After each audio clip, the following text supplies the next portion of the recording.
Hello, you beautiful being. How are you today?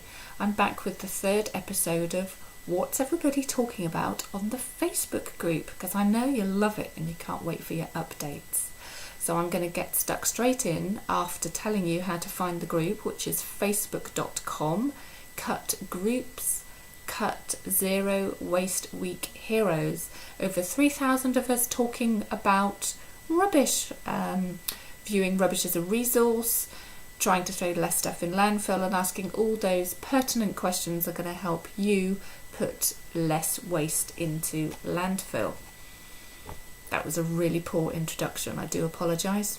Anyway, come over and find us, facebook.com, cut groups, cut Zero Waste Week Heroes.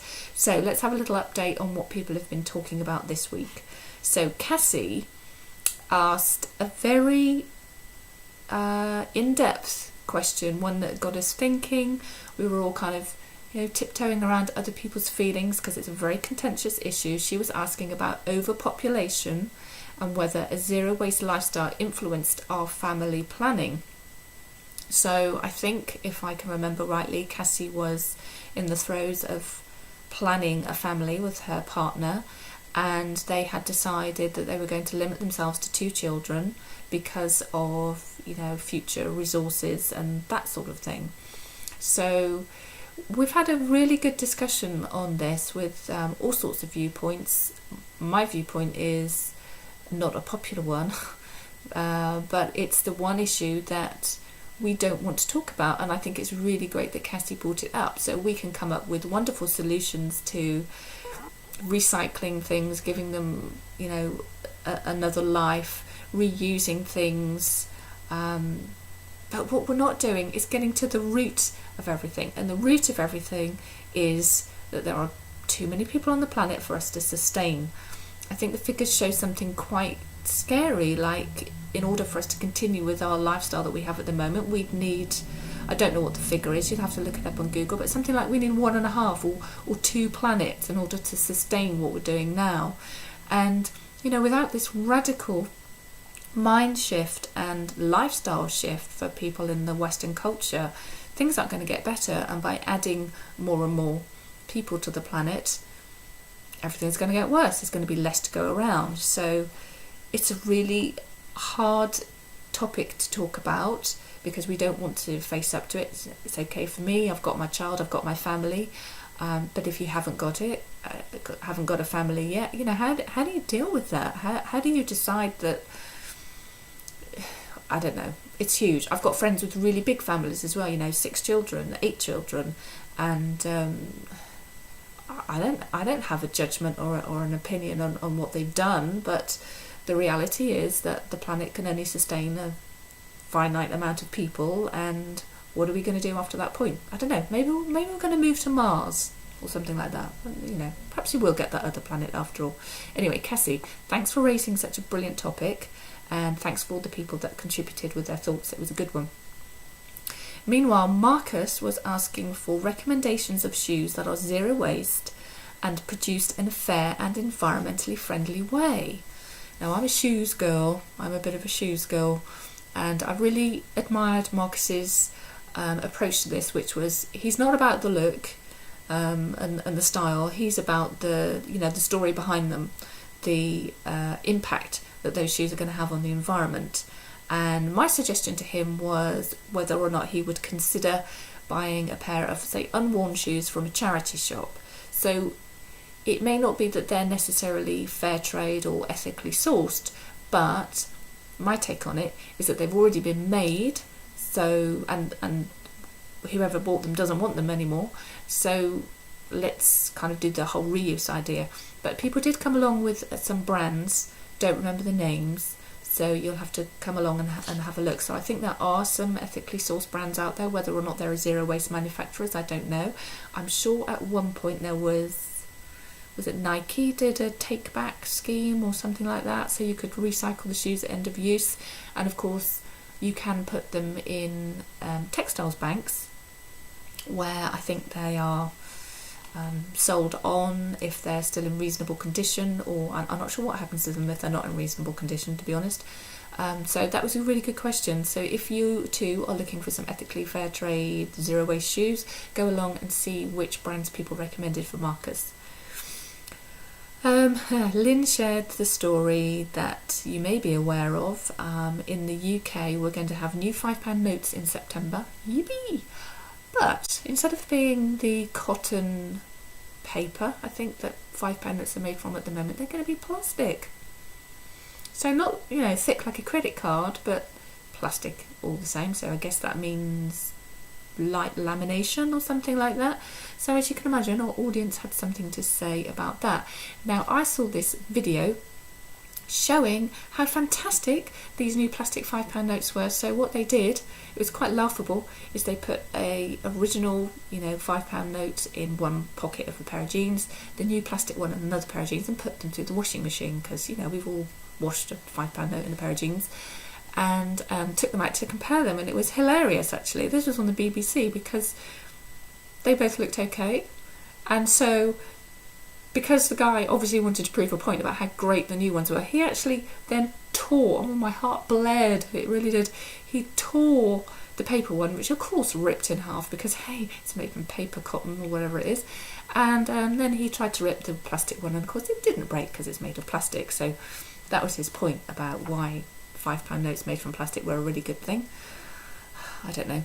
I need to kind of see the stats. The idea is that the plastic will give us longevity, which is obviously a good thing, but how much difference is it going to make? I don't know. Be interesting to see. Tom came along to the group and told us about TerraCycle.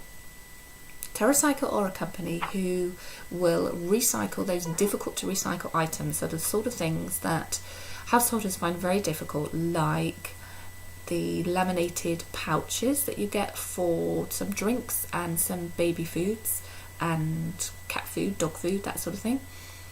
Confectionery wrappers, like biscuit wrappers. One of my bugbears, which is disposable, am I supposed to say the brand? Disposable Bic biros. Don't know why I said that, but that's the brand that always comes to my mind. But the disposable pens that then when the ink runs out you think, well, what am I going to do with this? And hey presto, it's in the bin. So TerraCycle have addressed this. They began in America, that we now have collections in the UK. I think they're possibly across the world, and you can't really do much as a householder, but as a company there's a really good way to perhaps get your CSR thing going, is you can have collection points and then your staff can fill it up, TerraCycle take it away. I think, if I remember, they even help you raise a little bit of money for charity. Don't quote me on that. Check it out on Google. Google is a verb now, isn't it? To Google. I Google, you Google, he, she Googles. Who knew? So TerraCycle, check them out if you are, say, part of a community group, a school, an office where you want to do a bit of recycling, not really sure what to do. I think that's a really good way to get started. Thanks for the reminder of TerraCycle Tom. TerraCycle Tom goes, doesn't it? Rebecca found an article in her local magazine telling residents that they could now use any type of plastic bag in their food waste caddies. Here in the Forest of Dean, where I live, we have to use, oh my god, I actually can't remember. Well, anyway, what we do is we buy the biodegradable caddy liners. We use those, I think. Do you know what? We actually don't. We don't use the food waste service because we compost everything and we've got chickens. So I'm thinking of my indoor thing, which I do use the biodegradable ones, I think. I don't know. Do you know what? I'm so slovenly, actually. It's so bad a housewife that my husband takes care of all of this stuff. I'm just really naughty. This is slightly embarrassing, isn't it? Should we go back? Should I say that again? Rebecca found an article in her local magazine telling residents that they could now use any type of plastic bag in their food waste caddies. Okay, so that opened up the whole discussion about what happens to the plastic bag. So say you're using, I don't know, a carrier bag. Perhaps people use carrier bags. What's going to happen to that when it gets taken to the place that turns all that food into beautiful compost? Is it going to be kind of pulverised so that it then goes into that compost, and you've got tiny, tiny, tiny little flakes of it that maybe you can't even see.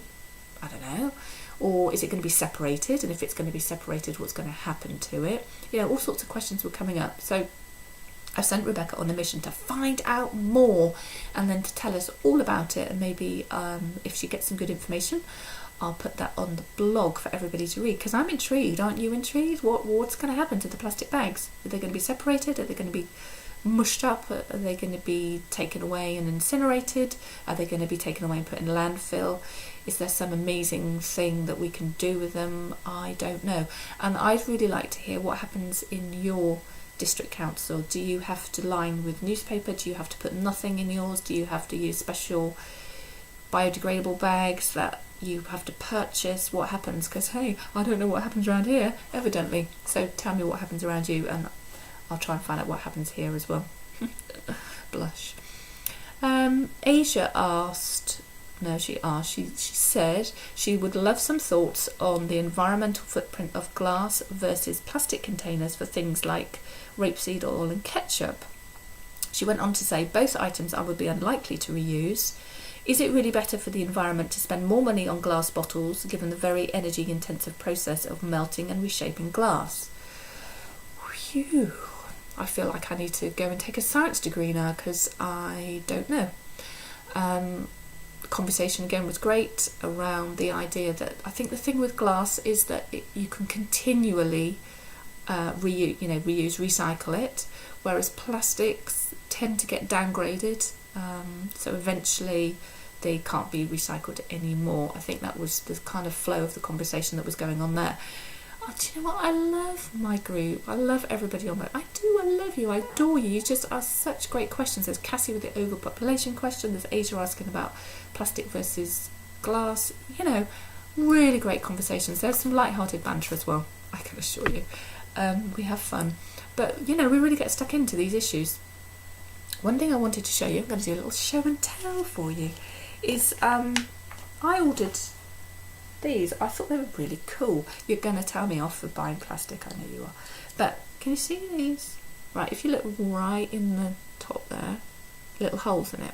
Okay, so imagine that you've been out, you've forgotten to take your water bottle with you, and it's a boiling hot day like it is at the moment here. It's about 25 degrees, something like that. So you think, you know what, I'm just going to have to do that thing. I'm going to have to buy a bottle of water.